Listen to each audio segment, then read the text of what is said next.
Bismillahirrahmanirrahim. Alhamdulillah Rabbil Alamin. Ar-Rahmanir Rahim. Maliki Yawmiddin. Iyyaka na'budu wa iyyaka nasta'in.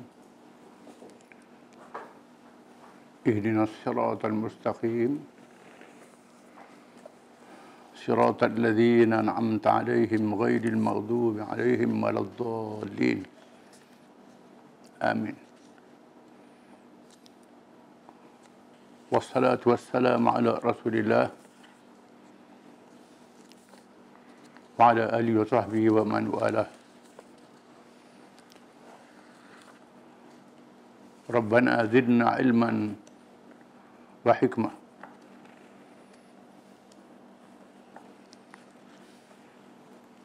Hari ini kita katakan dulu akan perbincangan berkenaan dengan mazhab Syiah. Menurut Imam Abul Hasan Al-Asy'ari di dalam kitabnya Maqalatul Islamiyyin dan Asy-Syahrastani di dalam kitabnya Al-Milal wan Nihal, Syiah ialah nama yang diberi kepada mereka yang mendakwa sebagai pengikut Sayyidina Ali karramallahu wajhah dan menganggapnya lebih daripada para sahabat-sahabat yang lain radhiyallahu anhum.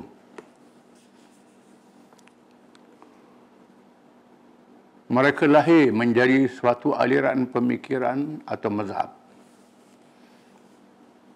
setelah berlakunya ketegangan yang terjadi ekoran peperangan di antara Ali karramallahu wajhah dan Muawiyah bin Abi Sufyan radhiyallahu anhuma.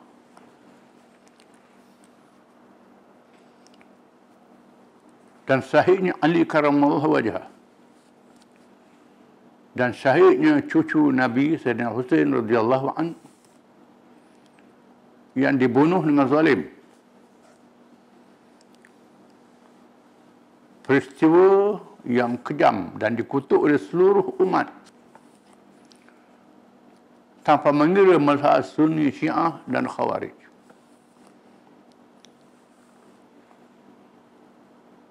Seterusnya wafatnya, meninggalnya angkatan pertama di kalangan Ahlul Bait radhiyallahu anhum. Maka lahir pula di kalangan mereka pandangan-pandangan yang tersendiri berhubung akidah dan syariat. Di antaranya mereka berpendapat bahawa kepimpinan negara atau imamah menjadi salah satu daripada rukun dan prinsip Islam. Dan tidak harus pada Nabi membiarkannya dan menyerahkannya kepada umat semata-mata. Dan imam itu bersifat maksum, bersih daripada dosa. Ini pendapat yang sudah mutaakhir. Perlu diketahui jangan kita terlanjur dalam perbincangan tentang Syiah ini. Kerana generasi awal yang dinamakan Syiah itu ialah merupakan pendukung dan penyokong Sayyidina Ali karramallahu wajhah sebagai khalifah. Ini berlaku selepas wafatnya Nabi SAW yang akan kita baca.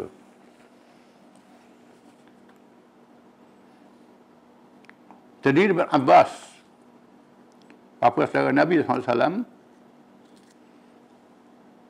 Az-Zubair dan Talha radhiyallahu anhuma. Mereka adalah sahabat-sahabat yang ulung. Dan beberapa orang lagi yang bukan calon-calon para sahabat. Mereka ini radhiyallahu anhum yang dijanji surga oleh Nabi SAW. Jangan tuduh sesat mudah-mudah. Ini generasi awal. Kemudian ulama-ulama salaf di kalangan mereka, iaitulah keluarga Nabi yang berada di abad yang pertama, yang kedua dan ketiga hijrah, yang disebut sebaik-baik qurun.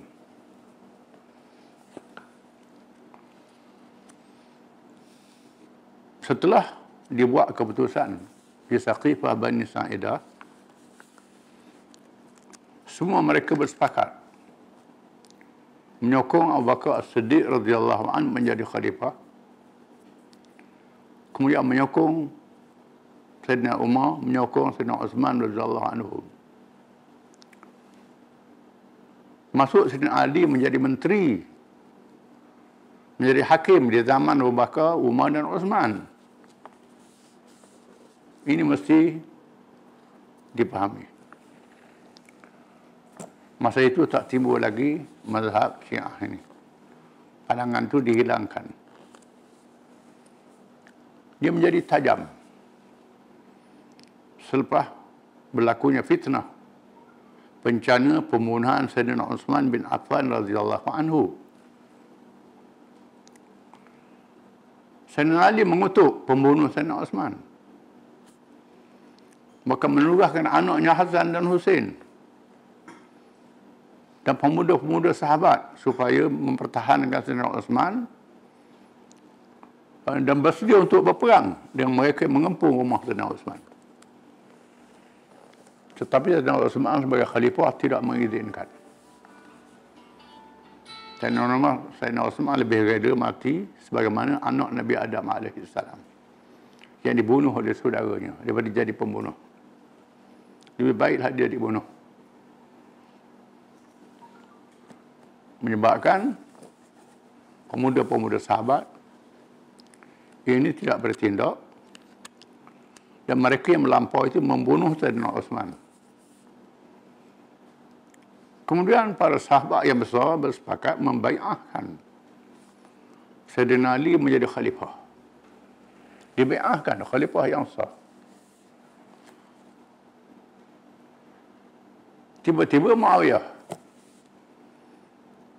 yang jadi keluarga Sayyidina Uthman, perlu dipaham Abu Sufyan menyokong Sayyidina Ali jadi khalifah, atau sokong Abu Bakar.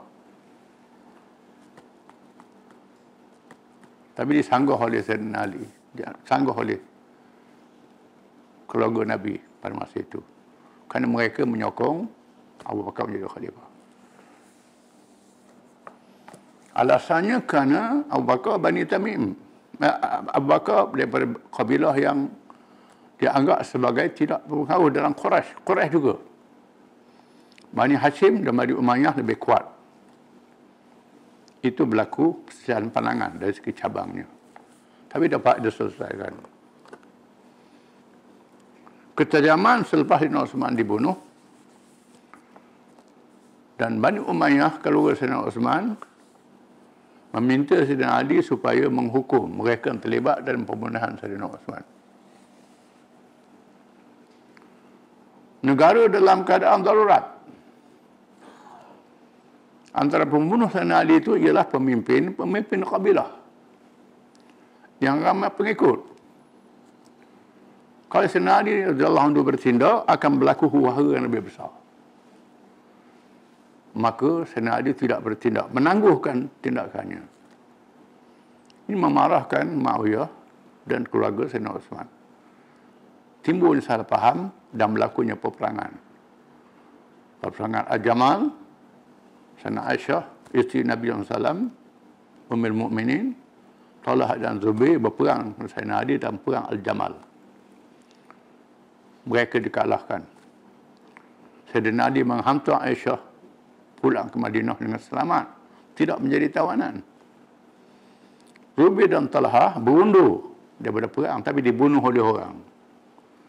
Itu berlaku kemalangan. Kemudian perang Siffin antara Ali Muawiyah. Kerana salah faham masalah pembunuhan Sayyidina Uthman. Masalah cabang sahaja, tidak sampai kepada peringkat-peringkat yang menjadi asas rukun Islam. Bila berlaku perbalahan, masing-masing tak terima ulama-ulama yang menyokong pihak yang lain. Ini menimbulkan mazhab-mazhab yang kemudiannya yang membabitkan hukum syariat. Kerana membabitkan hadis-hadis yang diterima dan ditolak. Dan sumber hukum Islam yang berbeza pandangan. Termasuk rukun Islam. Syiah mengatakan imamah salah satu dari rukun Islam. Tak jadi keluar daripada Islam sebab itu. Itu termasuk cabang juga. Walaupun kita mengetahui rukun iman 6 perkara, rukun Islam 5 perkara. Di sana ada hadis-hadis yang menyebut rukun-rukun. Yang lain daripada rukun-rukun kita sebut yang masyhur itu. Ini termasuk dalam masalah perbincangan cabang.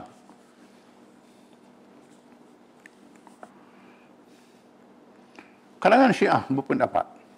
Ini yang mutakhir. Bahawa kedudukan Sayyidina Ali karamallahu wajhah sebagai orang yang layak menjadi khalifah. Bukannya dengan syura sahaja. Tetapi berdasarkan pada nas secara jali, terang. Dan khafi tersembunyi. Nah yang jali itu diantara ialah sabda Rasulullah SAW. Man kuntu maulahu fahadha Ali maulahu. Artinya sesiapa yang jadikan dia aku sebagai tuan, pemimpin, maka inilah Ali yang dijadikan tuannya. Dan sabda Rasulullah SAW, aqdakum Ali. Artinya orang yang paling layak menjadi hakim di kalangan kamu ialah Ali. Orang Syiah menjadikan hadis ini dalil, Sayyidina Ali layak dia khalifah. Termasuklah hadis mengatakan anta bimanzilati Harun bin Musa walakin la nabiyya ba'di.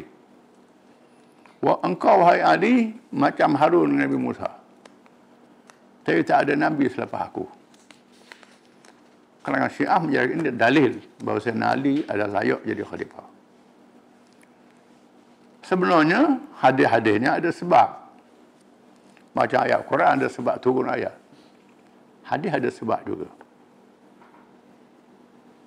Hadis yang pertama, man kuntu maulahu fahadha Ali maulahu.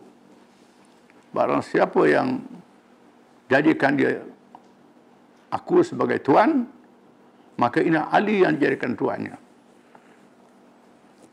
Hadis ini berkait pembalahan di antara Zaid bin Harithah dengan Sayyidina Ali karamallahu wajhah. Sayyidina Ali anak angkat Nabi, menantu Nabi, sepupu Nabi. Zaid bin Harithah juga anak angkat Nabi juga. Asal dia hamba yang dimerdekakan. Hamba yang diberi kepada Khadijah, Khadijah memerdekakan dan Nabi jadikan sebagai anak angkat. Ali anak angkat, Zaid pun anak angkat. Zaman muda, dua-dua ini berkelahi berbala. Terus Nabi kata, kau ni hamba. Bukan apa namanya kaitannya sebenar dengan Nabi. Aku ni sepupu Nabi, anak angkat Nabi. Engkau ni asal hamba dimerdekakan. Lalu Nabi melaraikan antara dua ni. Zaid adalah anak angkat dia. Cuma Sayyidina Ali ni, itu adalah sepupu dia. Dan Nabi sebutlah, man kuntu maulahu fahadha Ali maulahu. Barang siapa yang jadikan aku tuan, Ali adalah tuan. Mana Ali lebih rapat daripada Zaid. Itu maksudnya, bukan mandi dilantik jadi khalifah. Adapun hadis akhdakum Ali yang layak jadi hakim Ali. Ini Nabi hantar Sayyidina Ali pergi ke Yaman jadi hakim. Sayyidina Ali tak nak pergi. Sayang nak tinggal Madinah, nak tinggal Nabi. Nabi tugaskan juga Sayyidina Ali pergi ke Yaman, jadi hakim di Yaman. Kemudian Nabi panggil. Masa nak dibalik, hantar Mu'ad bin Jabal jadi hakim. Mu'ad nasib dia. Masa Nabi wafat, dia tak ada di Madinah. Mu'ad bin Jabal. Jadi Sayyidina Ali ni ada di Madinah pada Nabi wafat. Ini berkait dengan Sayyidina Ali yang layak jadi hakim. Adapun hadis mengatakan engkau macam Harun dengan Nabi Musa. Ini berkait peperangan Tabuk. Bila Nabi nak pergi berperang di Tabuk, Nabi SAW melantik Sayyidina Ali menjadi pemerintah, menggantinya di Madinah. Bila Nabi tinggal Madinah, Sayyidina Ali jadi pemerintah Madinah. Orang-orang munafik bercakap, Sayyidina Ali penakut, tak mahu pergi berperang. Kata dia penakut. Dan macam-macam lagi. Menyatakan Ali, kalau marahlah, dan memang dia seorang pahlawan. Lalu kejar Nabi di tengah jalan. Nak ikut sama dia Tabuk. Dan timbul orang tuduh dia sebagai penakut dan sebagainya. Lalu Nabi kata, engkau ni macam Harun dan Nabi Musa. Adik-beradik Nabi Musa dan Nabi Harun. Rapatnya Nabi Harun dan Nabi Musa. Engkau rapatnya aku begitulah. Bukan bermakna menentukan menjadi khalifah. Hadis ni ada sebab. Tapi orang Syiah menganggap bahawa Sayyidina Ali jadi khalifah lebih layak pada Abu Bakar dengan sebab hadis ini. Sebenarnya perlu dikaji dengan cara lebih mendalam. Dan sikap Sayyidina Ali sendiri bersama dengan Abu Bakar mendukung Abu Bakar menjadi khalifah dan mendukung Umar jadi khalifah, mendukung Osman jadi khalifah. Dan dia lebih muda pada orang lain. Itu penyusunan begitu.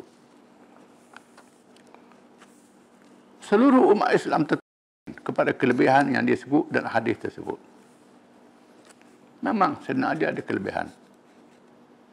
Tetapi perbincangannya dalam menentukan Ali radhiyallahu anhu secara khusus dengan menafikan ketokohan yang lain daripadanya menjadi khilaf. Ketokohan dalam bab ilmu dan lain itu khilaf ulama. Bahkan Sufyan Ats-Tsauri mengatakan Sayyidina Ali lebih alim daripada orang lain. Memang Sayyidina Ali alim. Sebab tu Sayyidina Abu Bakar lantik dia jadi hakim kadang-kadang. Sayyidina Umar lantik jadi hakim. Banyak masalah-masalah yang tak selesai, Sayyidina Ali dapat selesai, dapat jawab. Bahkan Sufyan Ats-Tsauri mengatakan Ali lebih afdal daripada Uthman. Ini khilaf. Bukan masalah siapa jadi khalifah. Masalah kelebihan itu khilaf. Nah, yang khafi antaranya ialah Rasulullah SAW pernah menghantar Ali karamallahu wajhah untuk membaca surat Bara'ah pada jamaah haji, bukannya Abu Bakar. Iaitulah haji tahun yang Nabi belum guna tunah Hajjatul Wada. Nabi Abu Bakar pergi haji. Memimpin orang Islam pergi haji ke Mekah. Bakar pergi haji.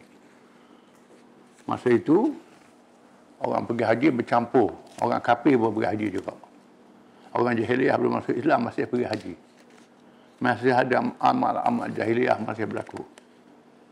Allah Ta'ala turunkan surah Bara'ah yang berkait dengan membersihkan Mekah daripada kekotoran syirik dan sebagainya.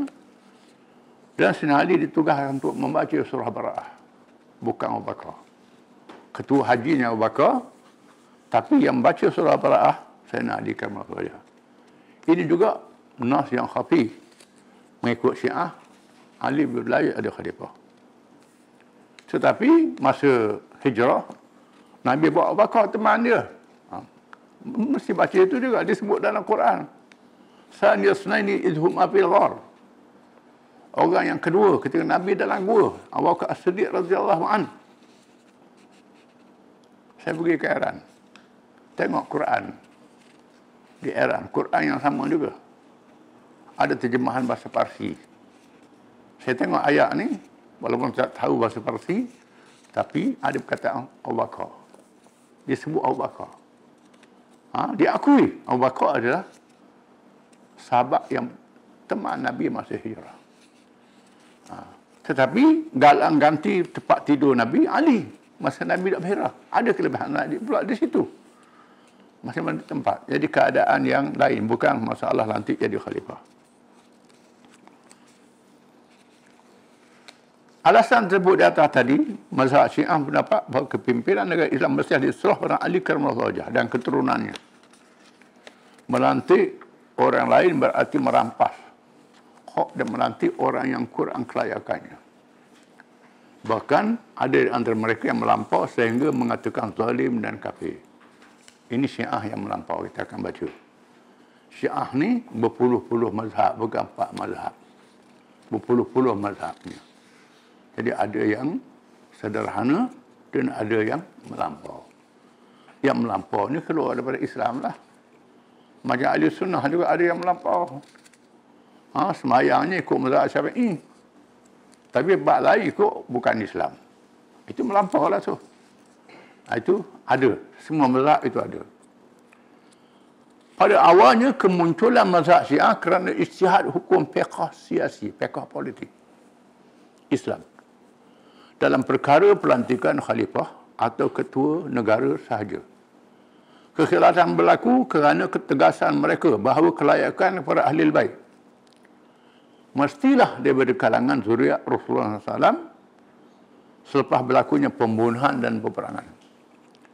Tiba-tiba mereka yang menang memerintah negara mengambil tindakan yang zalim terhadap zuriat Rasulullah SAW kerana takut ada pengaruh mereka dan simpati umat Islam kepada mereka.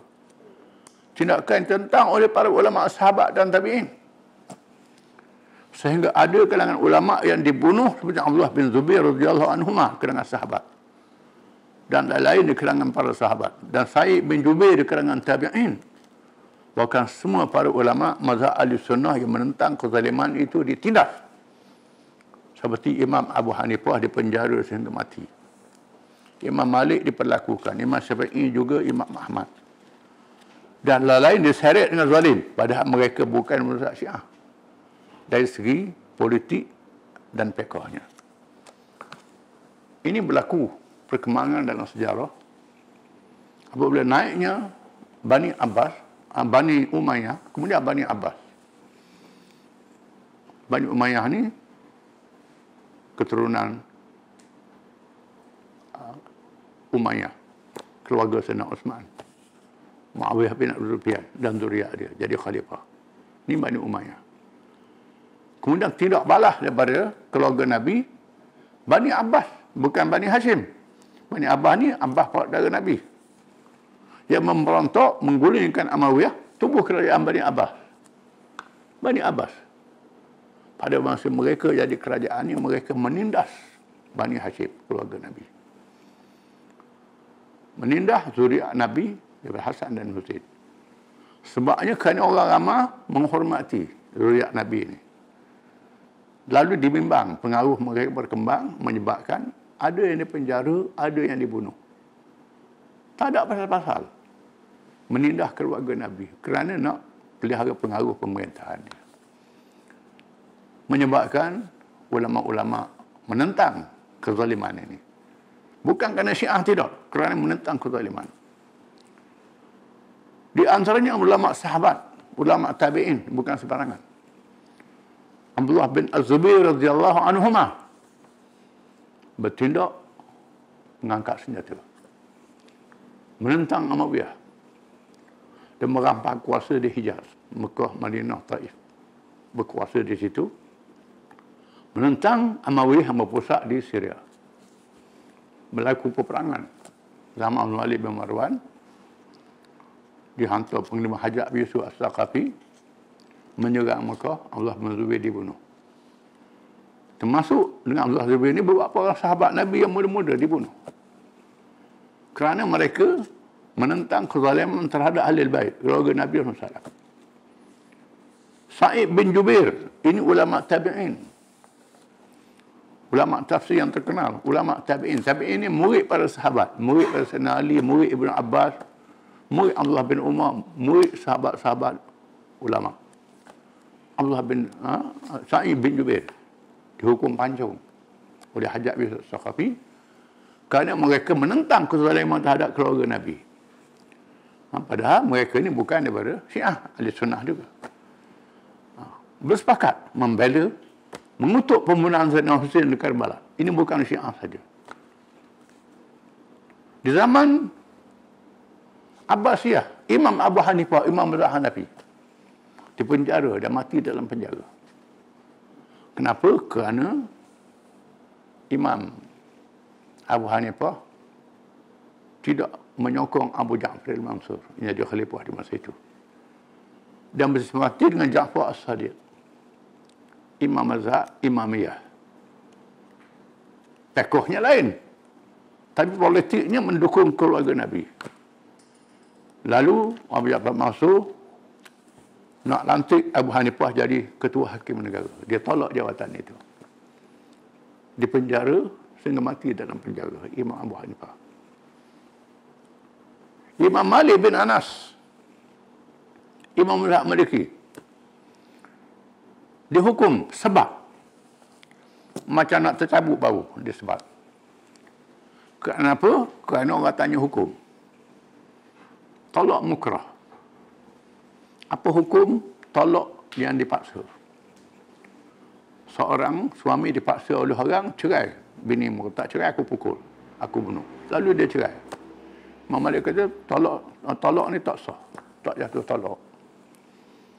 Di mana khalifah Abu Ja'far menganggap Imam Malik menyindir dia. Menyindir kerana di masa itu berlaku pemberontakan An-Nafsu Zakiyah.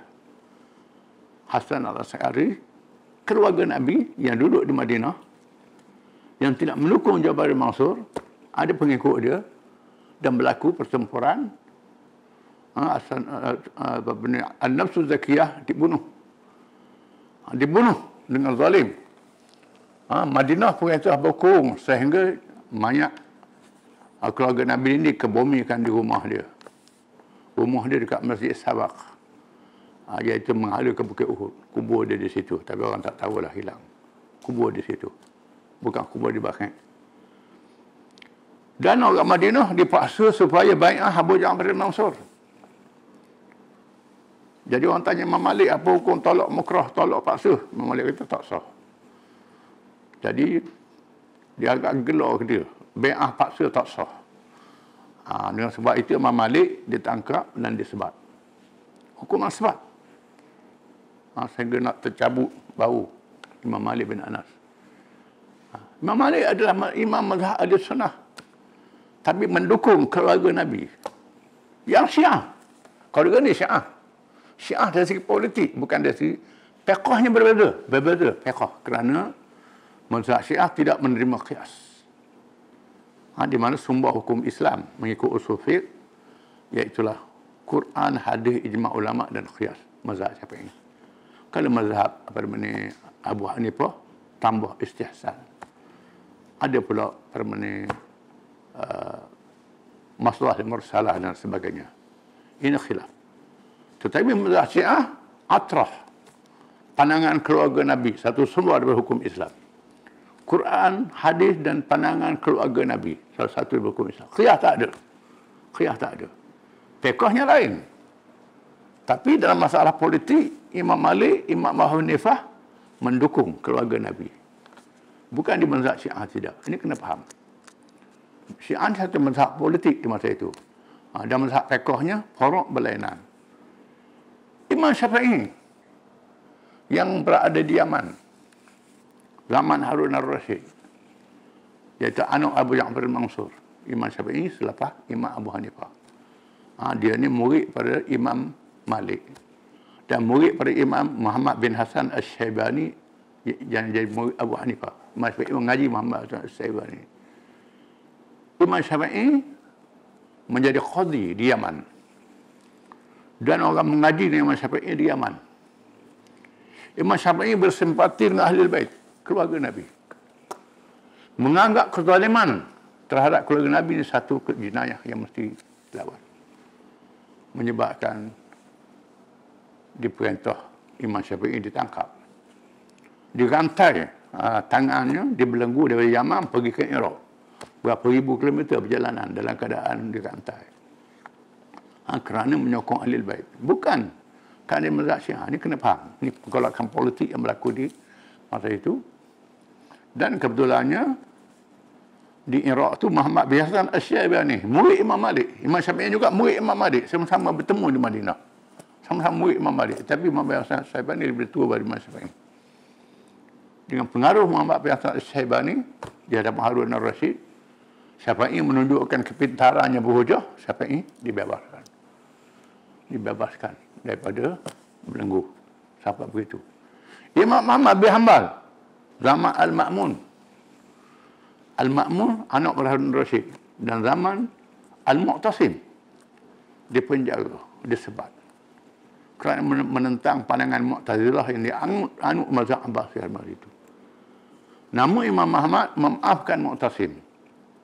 Yang menjaga Mu'tasim ini berjasa mengalahkan Kristian di Amuriah kerana menghina seorang perempuan Islam. Peristiwa terkenal al-Darah. Mu'tasim membebaskan Imam Ahmad. Dan banyak lagi ulama-ulama lain. Sufyan Ats-Tsauri, ulama tabi'in dipenjara.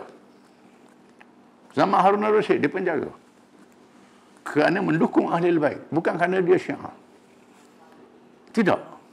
Dengan sebab itu sampai sekarang pun orang Syiah tetap menyanjung mazhab ini, menyanjung imam mazhab ni kerana mereka mendukung Ahlul Bait walaupun mazhabnya lain. Tapi ahli sunnah yang kebelakangan ni mengkafirkan semua Syiah, itu sudah silap, sudah terlanjur. Tak dinafikan ada yang sesat, cabang-cabang yang akan kita baca kemudian. Mesti teliti dalam masalah ini. Apa yang berlaku pada ini ialah agenda barat untuk merosakkan umat Islam.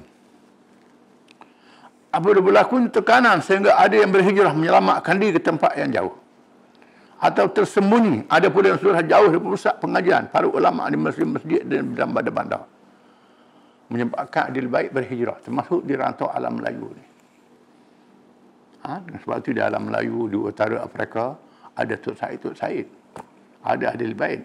Mereka adalah daripada zuriat Nabi. Ini kerana tekanan di zaman Abbasiyah, zaman Amawiyah, menyebabkan mereka berhijrah. Tak berhijrah saja, mereka menyebarkan Islam ke seluruh pelosok dunia.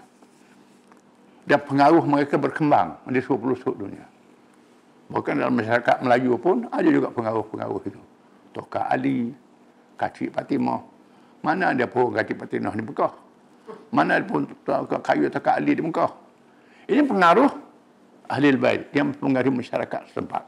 Ini ialah talian yang kita kena. Sampai begitu sekali. Ini kerana penghijrahan Ahlul Bait ke seluruh pelosok dunia bila mereka ditindas.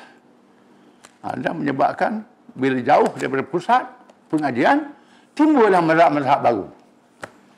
Ada yang bersama dengan mazhab Ahlussunnah wal Jamaah, ada yang mazhab sendiri, Zaidiyah, dan macam-macam lagi cabang-cabang yang kita baca kemudian. Jadi kita berhenti sekarang ini, kita sambung lagi kerana ceritanya panjang. Wallahu a'lam.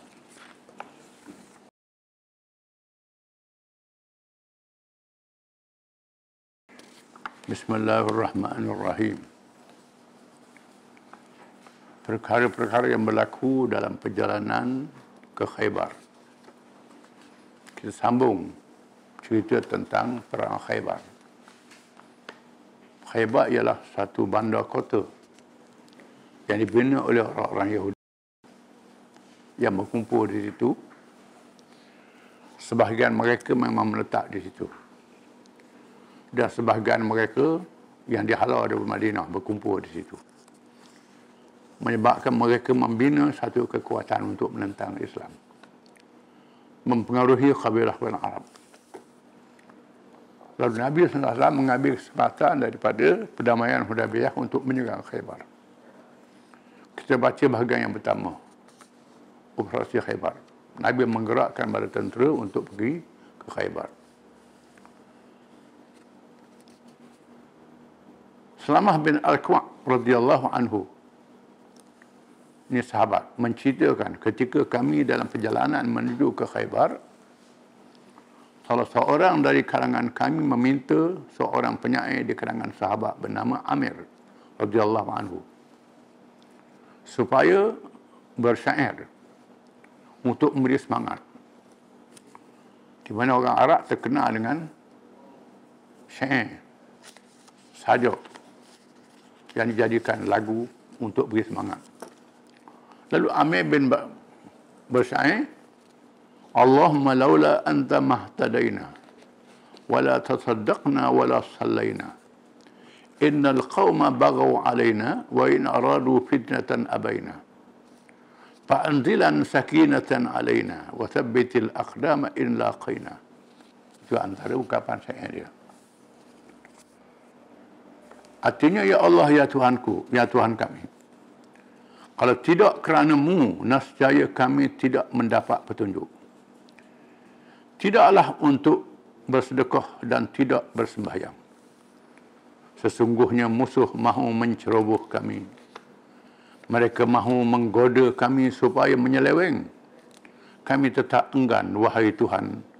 Turunkanlah ketetapan hati kepada kami. Dan teguhkanlah pendirian kaki-kaki kami apabila bertemu musuh. Ini makna syair dia. Yang penuh dengan semangat. Rasulullah SAW bersabda, bila mendengar syair dia ni, mudah-mudahan Allah mengurniakan rahmat padamu. Nabi doa. Doa seorang Nabi ini dimakbulkan oleh Allah. Bila Nabi berdoa, bukan calang-calang. Kan doa Nabi Tuhan terima. Dia dapat doa Nabi ini sebab syair yang dibaca ini. Menjadi perkara yang diketahui umum bahawa setiap orang yang dikhususkan oleh Rasulullah SAW beristighfar dan memohon rahmat atasnya, orang itu akan mati syahid. Biasanya begitu. Tuhan beri lebih mati syahid. Mati syahid ini masuk surga dengan tiada hisab. Dan Amir telah dikurnia syahid dalam peperangan Khaybar ini. Dia dapat kelebihan. Di tengah-tengah perjalanan, mereka melalui lembah. Lalu sahabat bertakbir dengan mengangkat suara. Takbir kuat. Allahu Akbar, la ilaha illallah wallahu akbar. Rasulullah SAW menegur mereka dengan bersabda, kamu tidaklah berdoa kepada Tuhan yang tuli dan tiada, tetapi kamu berdoa kepada Tuhan yang maha mendengar lagi hampir kepadamu. Jangan kuat-kuat sangat. Mungkin ini sebagai satu strategi peperangan. Supaya musuh tak sedar mereka datang. Kalau takbir kuat-kuat, musuh tahu kita ada. Dan memanglah bertakbir dengan perlahan lebih khusyuk. Berzikir perlahan lebih khusyuk. Dan lebih afdal daripada berzikir kuat. Kecuali keadaan tertentu. Bang kena kuat lah. Kalau bang perlahan, orang nak dengar macam mana? Kena nak panggil orang sembahyang. Ada tempat kuat, ada tempat perlahan. Ini kita kena faham, bukan kuat semata-mata. Sebab itu mereka yang berzikir kuat ni salah dari segi adab berzikir. Ada jenis tarikat yang berzikir kuat. Sampai sebuah kapur dengar berzikir. Goyang-goyang tubuh pula. Jadi sudah melampau. Berzikir yang baik ialah dengan tenang. Bila tentera Islam tiba, mereka tiba hampiran Khaybar di waktu malam. Menjadi kezaliman Rasulullah SAW dalam keadaan begini mengarahkan gerakan ke tempat sasaran di waktu paginya. Mereka bersembahyang subuh dan di tempat bernama Ghals. Orang-orang Yahudi tidak menyedari kedatangan mereka malaikat setelah siang hari. Apabila mereka keluar bekerja, menyebabkan mereka lari bertempiaran. Jadi tentera Islam tiba dalam keadaan mengejut. Dan mengejutkan orang Yahudi. Mereka berkata, Muhammad sudah datang. Muhammad sudah datang. Rasulullah SAW bertakbir, Allahu Akbar, la ilaha illallah, Khaybar dihancurkan, Allahu Akbar, la ilaha illallah, Khaybar dihancurkan. Ini slogan Nabi pada masa sampai di Khaybar. Allahu Akbar, ya Allah, Khaybar dihancurkan. Rasulullah SAW mengarahkan supaya diambil satu tempat untuk dijadikan markas tentera Islam. Dipilih markas besar. Markas operasi, markas pemerintah. Bukan perang macam lagu itu, ada markas lah. Markas pemerintah yang mengarahkan pasukan ni, pergi dulu pasukan ni, kemudian pasukan ni di sini. Kena ada markas pemerintah.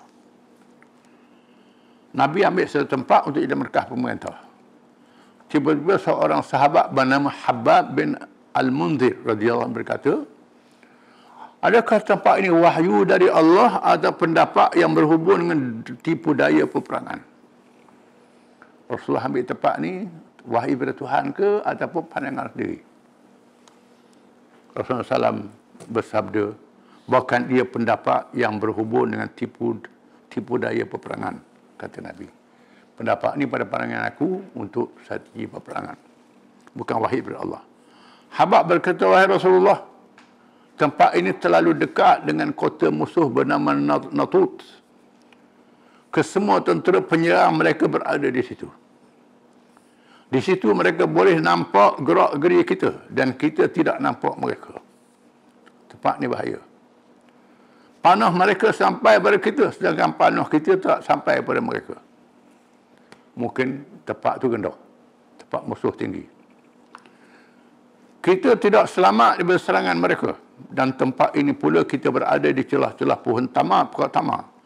Kedudukan tanahnya tidak baik, kata Habab Rasulullah SAW. Tak baik tempat ini Rasulullah. Kalau Rasulullah memerintah kita supaya berpindah ke tempat yang selamat daripada keburukan ini, sebagai Mekah adalah lebih baik. Pindah tempat lain. Rasulullah SAW bersabda, pendapat yang baik adalah pendapat seperti yang kamu cadangkan itu. Lalu baginda memerintah berpindah ke tempat lain. Apabila hampir ke kota Khaybar, Rasulullah SAW memerintah berhenti. Suruh berhenti, lalu Rasulullah berdoa. Nabi baca doa. Doa yang dibaca Nabi waktu perang Khaybar. Allahumma rabbas samawati sab'i wa ma azlal, wa rabbal aradina wa ma aqlal, wa rabbas syayatin wa ma adlal. Fa inna nas'aluka khaira hadhihi al-qaryah wa khaira ahliha wa khaira ma fiha, wa na'udzu bika min syarri hadhihi al-qaryah wa syarri ahliha wa syarri ma fiha. Doa Nabi. Doa ni molek. Makna dia, wahai Tuhanku yang memiliki langit dan apa yang berada di bawah naungannya. Tuhan yang memiliki bumi dan apa-apa yang berada di atasnya. Tuhan yang memiliki syaitan dan apa yang menyesatkan. Sesungguhnya kami bermohon kepadamu kebaikan negeri ini, kebaikan penduduknya dan kebaikan apa-apa yang ada padanya. Kami berlindung denganmu daripada kejahatan negeri ini dan kejahatan penduduknya dan kejahatan apa-apa yang ada padanya. Doa ni sunat dibaca bila kita nak pergi mana-mana negeri orang. Belum masuk negeri itu baca doa ini. Baca doa ni minta Allah Ta'ala pelihara kita kepada kejahatan negeri itu. Ada keburukan. Nak singgah di pula ke, nak singgah mana-mana, molek kita baca doa ni. Doa pelindung. Sesungguhnya Rasulullah SAW bersabda, teruskan perjalanan kamu bismillah. Setelah berdoa, Nabi suruh berjalan, go. Persediaan untuk melancarkan serangan. Sebelah malamnya Rasulullah SAW bersabda, waktu malam, demi sesungguhnya di esok hari aku akan berikan bendera kepada seorang lelaki yang kasihkan Allah dan Rasulnya, dan dia dikasihi oleh Allah dan Rasulnya. Nabi kata,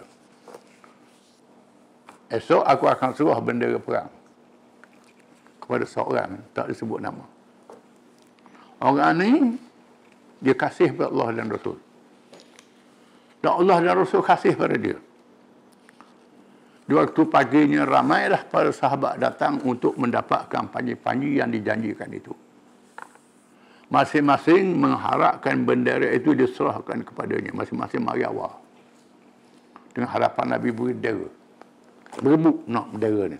Kelebihan. Orang pegang bendera ni mati dulu pada orang ni. Bukan sembarangan. Sayyidina Umar kata, disebut dalam satu riwayat yang lain, kata Sayyidina Umar, aku tak pernah nak minta jadi ketua. Tak ingin jadi ketua. Tapi hari itu aku nak jadi ketua, kata Sayyidina Umar. Aku pergi awal. Aku harapkan Nabi suruh pada aku. Semangat nak jadi ketua. Dan Nabi sebut begitu. Tiba-tiba Rasulullah SAW bersabda, di mana Ali bin Abi Talib Panggil menatu dia Sayyidina Ali. Nabi panggil Sayyidina Ali. Nak suruh bendera supaya duduk di depan sekali berperang. Biasalah malam ni menatu ni beri projek lah. Atau beri hak sedap-sedap. Ni tak. So jadi penglima. Mereka menjawab, dia sedang sakit mata, wahai Rasulullah. Sayyidina Ali sakit mata. Pergilah palingnya, bawa dia kemari. Bawa dia. Setelah Ali radhiyallahu anhu datang, tiba-tiba Rasulullah SAW meludah ke dalam matanya dan berdoa supaya disembuhkan. Nabi mari, Sayyidina Ali meludah dalam mata saya sakit itu. Tiba sembuh ketika itu juga dan tidak lagi merasa sakit. Mukjizat Nabi. Lalu Rasulullah SAW memberi bendera kepadanya.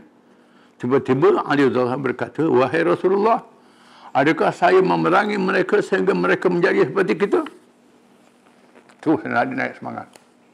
Perang sehingga mereka masuk Islam. Sabda Rasulullah, jalankan tugasmu, teruskan perjalanan sehingga berada di halaman mereka. Jangan gopok.